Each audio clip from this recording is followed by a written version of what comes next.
Os Escolhidos, capítulo 26. Israel enfrenta dificuldades. Do Mar Vermelho, o povo de Israel iniciou sua jornada mais uma vez, guiado pela coluna de nuvem. Todos estavam cheios de alegria pelo novo sentimento de liberdade que desfrutavam e porque todo o descontentamento que havia entre eles agora havia sido acalmado. No entanto, por 3 dias durante a viagem, não conseguiam encontrar água. As reservas que trouxeram com eles tinham se acabado. Não havia nada para aliviar sua terrível sede. Enquanto se arrastavam extremamente cansados sobre as planícies que ardiam com o calor do sol, Moisés, que estava familiarizado com aquela região, sabia o que outros ignoravam. Em Mara, o local mais próximo onde ficavam fontes, as águas eram impróprias para o uso. Com tristeza no coração, ele ouviu os gritos de alegria: "Água! Água!" ecoando pelo acampamento. Homens e mulheres e crianças se apressaram alegremente para chegar ao oásis. De repente, ouviu-se um grito de angústia da multidão. A água era amarga. Em seu desespero, o povo culpou Moisés, sem se lembrar de que a presença de Deus naquela nuvem misteriosa o havia guiado, assim como a eles também. Moisés fez o que eles se esqueceram de fazer. Clamou fervorosamente pela ajuda de Deus. O Senhor te indicou um arbusto. Ele o lançou na água e esta se tornou boa. Êxodo 15, 25. Ali Deus fez uma promessa a Israel.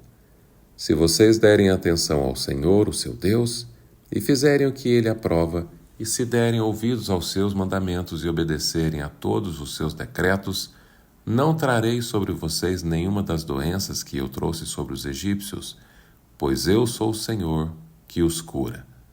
Êxodo 25, 26. De Mara, o povo foi para Elim, onde encontrou 12 fontes de água e 70 palmeiras. Êxodo 15, versículo 27. Ali acamparam por vários dias. Quando fez 1 mês que tinham saído do Egito, as provisões de alimento que levaram começaram a acabar. Como seria possível alimentar um número tão grande de pessoas? Até os líderes anciãos do povo se juntaram para se queixar contra os representantes de Deus. Quem dera a mão do Senhor nos tivesse matado no Egito. Lá nos sentávamos ao redor das panelas de carne e comíamos pão à vontade. Mas vocês nos trouxeram a este deserto para fazer morrer de fome toda essa multidão. Êxodo 16, verso 3. Por enquanto, eles ainda não estavam passando fome, mas temiam pelo futuro. Em sua imaginação, viam seus filhos morrendo de fome. O Senhor permitiu que as dificuldades os cercassem e que as provisões de alimento fossem acabando para que o seu coração se voltasse para aquele que tinha sido o seu libertador. Se pedissem socorro a ele em sua necessidade, ainda lhes concederia provas de seu amor e cuidado.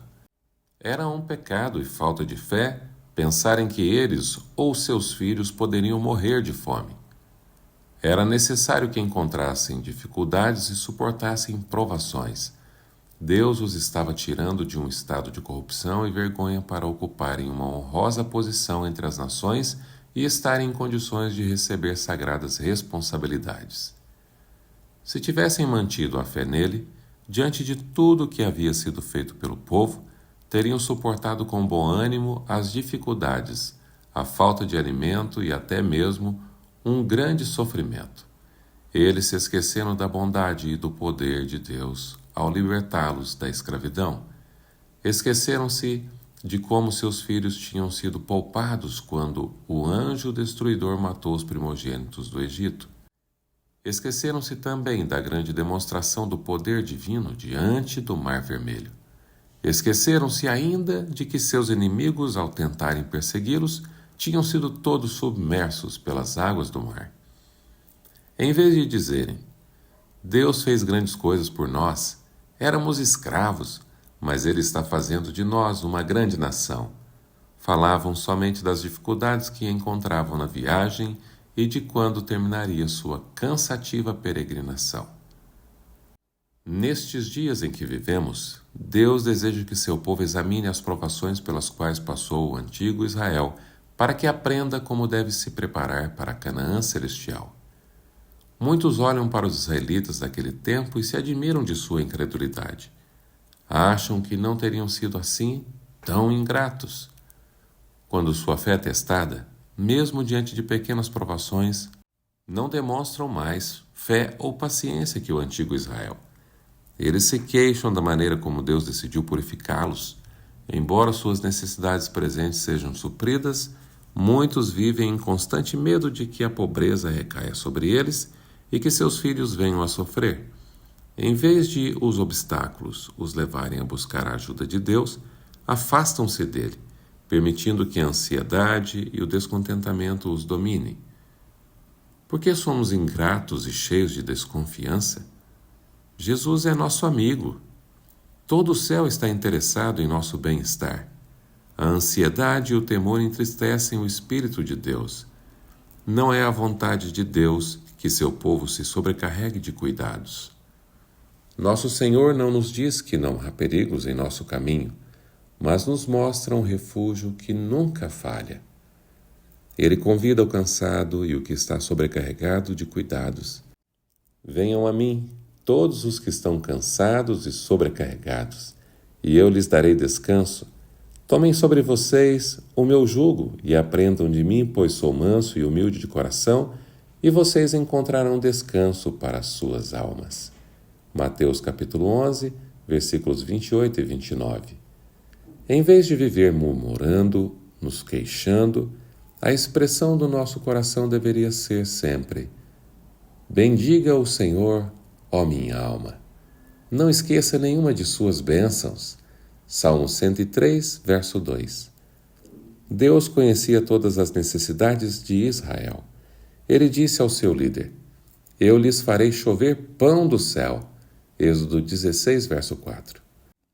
Foram dadas instruções para que o povo juntasse uma porção para cada dia, e juntasse em dobro no sexto dia, para que fosse mantida a sagrada observância do sábado. Moisés deu à congregação a certeza de que suas necessidades seriam atendidas, que o Senhor daria a eles carne para comer ao entardecer e pão à vontade pela manhã, e acrescentou: quem somos nós? Vocês não estão reclamando de nós, mas do Senhor. Êxodo 16, verso 8. Eles deveriam saber que o Altíssimo era o seu líder, e não somente Moisés.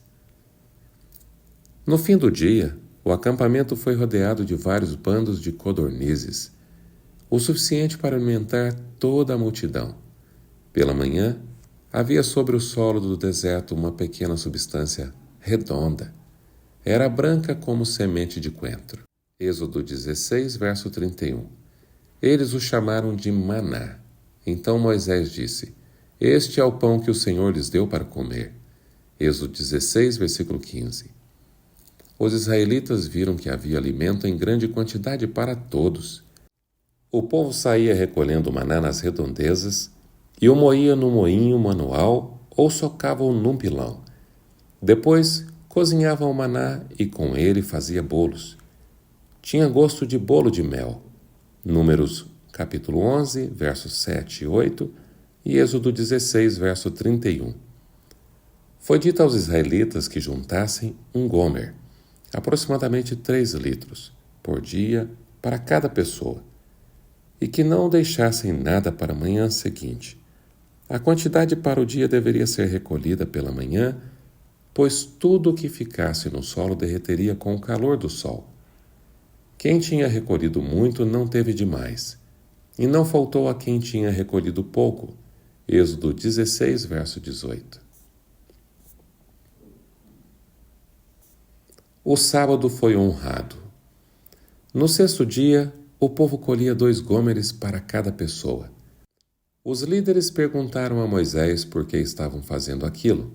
Sua responsabilidade foi: foi isso que o Senhor ordenou.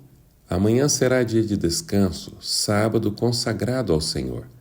Assem e cozinhem o que quiserem. Guardem o que sobrar até a manhã seguinte. Êxodo 16, verso 23. Assim eles fizeram e viram que o alimento não se deteriorou. Comam hoje, disse Moisés, pois hoje é o sábado do Senhor. Hoje vocês não encontrarão no terreno. Êxodo 16, verso 25. Deus ordena que seu santo dia seja observado hoje de maneira tão sagrada como foi no tempo de Israel. Devemos fazer do dia anterior ao sábado um dia de preparação a fim de que tudo esteja pronto para as horas sagradas. Não devemos permitir que nossas ocupações venham a invadir esse tempo sagrado de forma alguma. Deus aconselhou que se deve cuidar dos doentes nesse dia, que o trabalho que for preciso ser feito para proporcionar a eles conforto é uma obra de misericórdia e não uma transgressão do sábado. Mas todo trabalho desnecessário deve ser evitado.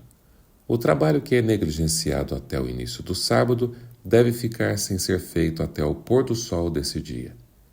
Os israelitas testemunhavam um milagre triplo para impressionar sua mente com relação à santidade do sábado. Porção dobrada da quantidade do maná caía no 6º dia. No 7º dia o maná não caía, e porção necessária para o sábado se conservava fresca e pura.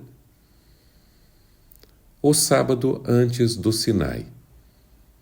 Dentro do contexto em que Deus fez cair o maná, temos provas claras de que o sábado não se originou quando a lei foi dada no Sinai.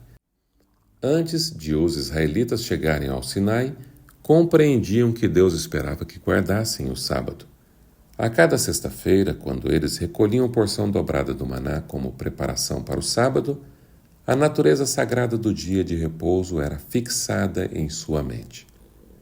Quando alguns deles saíram no sábado para colher o maná, o Senhor perguntou: Até quando vocês se recusarão a obedecer aos meus mandamentos e às minhas instruções? Êxodo 16, verso 28. Os israelitas comeram maná durante 40 anos, até chegarem às fronteiras de Canaã. Êxodo 16, verso 35. Durante 40 anos, foram diariamente lembrados do infalível e eterno amor de Deus. O Senhor deu a eles o pão dos céus. Os homens comeram o pão dos anjos. Salmo 78, versículos 24 e 25. Isto é, o alimento que foi providenciado para eles pelos anjos. Eram ensinados cada dia que estavam tão amparados em suas necessidades como se estivessem rodeados pelos ondulantes campos de trigo das férteis planícies de Canaã. O maná era o símbolo daquele que foi enviado por Deus para dar vida ao mundo. O próprio Senhor Jesus disse: Eu sou o pão da vida. Os seus antepassados comeram o maná no deserto, mas morreram. Todavia, aqui está o pão que desce do céu. Se alguém comer deste pão, viverá para sempre. Este pão é a minha carne, que eu darei pela vida do mundo. João 6, versículo 48 a 51. Depois que partiram do deserto de Sim, os israelitas se acamparam em Refidim. Lá não havia água. Então, mais uma vez, eles não confiaram na providência de Deus. O povo foi se queixar a Moisés. Dê-nos água para beber, gritavam irados. Por que você nos tirou do Egito? Foi para matar de sede a nós, aos nossos filhos e aos nossos rebanhos. Êxodo 17, versículo 2 e 3. Quando a necessidade de alimento foi suprida com abundância, eles se lembraram, cheios de vergonha da sua incredulidade, e prometeram confiar no Senhor no futuro, mas fracassaram na primeira prova de fé. A coluna de nuvem que os guiava parecia esconder um terrível mistério. Quem Moisés pensava que era? Qual era o seu objetivo ao tirá-los do Egito? Tinham o coração cheio de suspeita e desconfiança.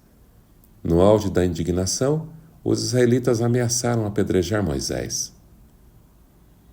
Água da rocha. Em angústia, Moisés clamou ao Senhor: Que farei com esse povo? Êxodo 17, verso 4. O Senhor lhe ordenou então que chamassem os anciãos de Israel, pegasse a vara com a qual tinha realizado maravilhas no Egito e passasse à frente do povo. Então o Senhor lhe disse: Eu estarei à sua espera no alto da rocha do monte Horebe. Bata na rocha e dela sairá água para o povo beber. Êxodo 17, versos 5 e 6. Ele obedeceu e as águas brotaram em uma corrente viva que supriu todo o acampamento. Em sua grande misericórdia, o Senhor fez da vara o seu instrumento para libertar o povo. Era o Filho de Deus que, velado pela coluna de nuvem, estava ao lado de Moisés e fez jorrar a fonte de água viva. Toda a congregação viu a glória do Senhor. Mas se a coluna de nuvem tivesse sido removida, teriam sido mortos pelo grande esplendor daquele que nela se ocultava. A incredulidade do povo era tremendamente ofensiva a Moisés. Tinha medo de que os juízos divinos recaíssem sobre eles. Ele deu àquele lugar o nome de Massá, tentação, e Meribá, contenda, que ficou como um marco para que o pecado deles fosse lembrado. Guerra contra Ameleque. Um novo perigo ameaçava os israelitas. Por terem murmurado tanto contra o Senhor, ele permitiu que fossem atacados por seus inimigos. Os amalequitas saíram contra eles e atacaram os mais fracos e cansados que tinham ficado para trás. Moisés deu ordens a Josué para que escolhesse um grupo de soldados de várias tribos e os guiasse na luta contra o inimigo, enquanto ele estaria em um monte mais próximo com a vara de Deus em sua mão. Assim, no dia seguinte, Josué e seus soldados atacaram o inimigo, enquanto Moisés, Arão e Hur ficaram na colina, observando a batalha lá do alto. Com os braços estendidos para o céu e segurando a vara de Deus em sua mão direita, Moisés orava para que os exércitos de Israel vencessem. Eles perceberam que, enquanto a mão de Moisés estava estendidas para cima, Israel estava vencendo. Mas quando ele baixava os braços, o inimigo vencia. Como Moisés estava ficando muito cansado, Arão e Hur seguraram seus braços até ao pôr do sol, quando o inimigo foi derrotado. O ato de Moisés foi muito significativo, pois mostra que Deus tinha o destino de Israel em suas mãos. Enquanto mantivesse sua confiança no Senhor, ele lutaria por eles, ajudando-os a vencer seus inimigos. Por outro lado, sempre que deixassem de se apegar ao Senhor e passassem a confiar em si mesmos, ficariam fracos e o inimigo prevaleceria contra eles. A força divina deve ser combinada com o esforço humano. Moisés sabia que Deus não lutaria em favor de Israel enquanto o povo permanecesse inativo. Durante todo o tempo em que o grande líder intercedia junto ao Senhor, Josué e seus bravos soldados faziam todos os esforços para derrotar o inimigo de Israel e de Deus. Pouco antes de sua morte, Moisés enviou ao povo este solene apelo: Lembrem-se do que os amalequitas lhes fizeram no caminho, quando vocês saíram do Egito. Quando vocês estavam cansados e exaustos, eles se encontraram com vocês no caminho e eliminaram todos os que ficaram para trás. Não tiveram temor de Deus. Vocês farão com que os amalequitas sejam esquecidos debaixo do céu. Não se esqueçam. Deuteronômio 25, 17 a 19. Com relação a esse povo ímpio, o Senhor declarou: O Senhor fará guerra contra os amalequitas de geração em geração. Êxodo 17, verso 16. Os amalequitas não ignoravam o caráter de Deus e sua suprema autoridade, mas decidiram desafiar o seu poder. As maravilhas realizadas por Moisés diante dos egípcios se tornou assunto de zombaria entre eles.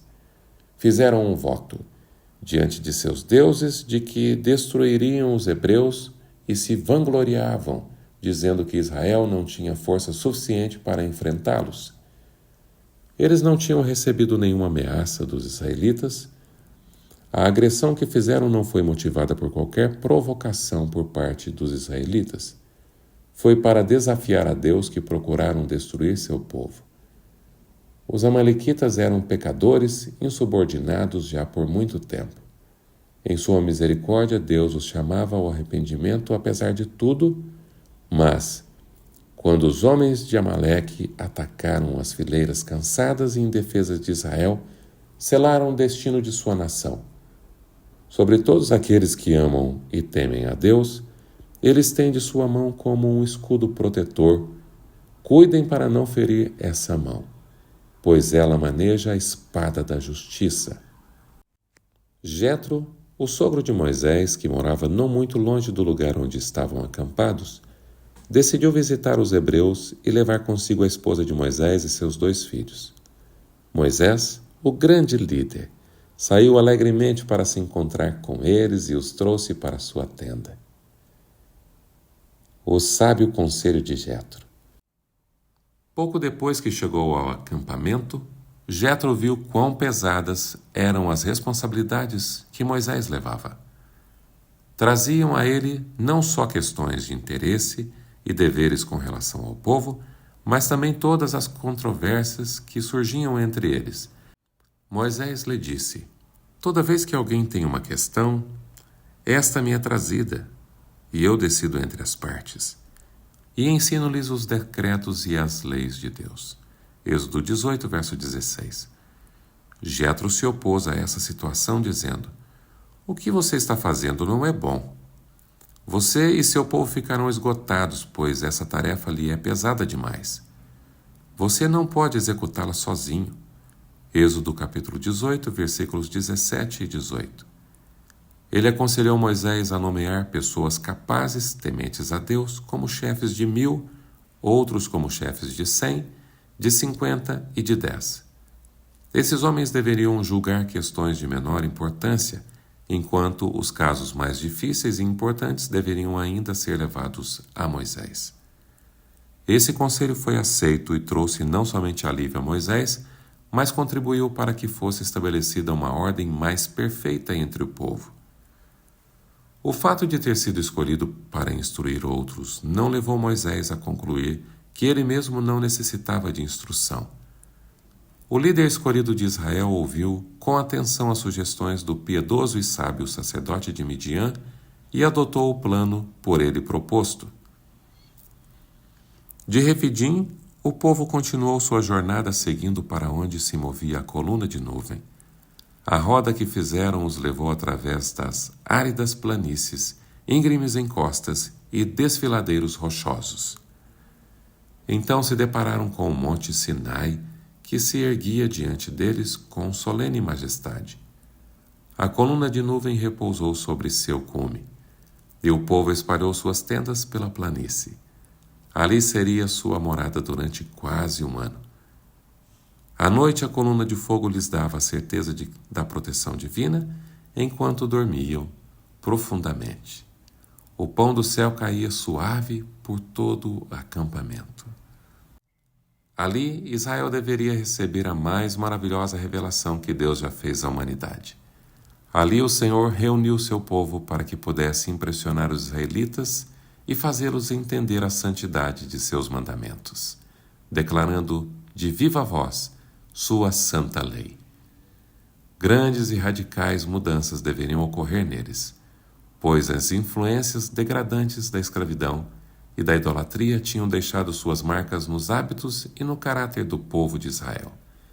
Deus estava agindo para erguê-los a um nível moral mais elevado, transmitindo a eles o conhecimento de si mesmo. O fim do capítulo 26.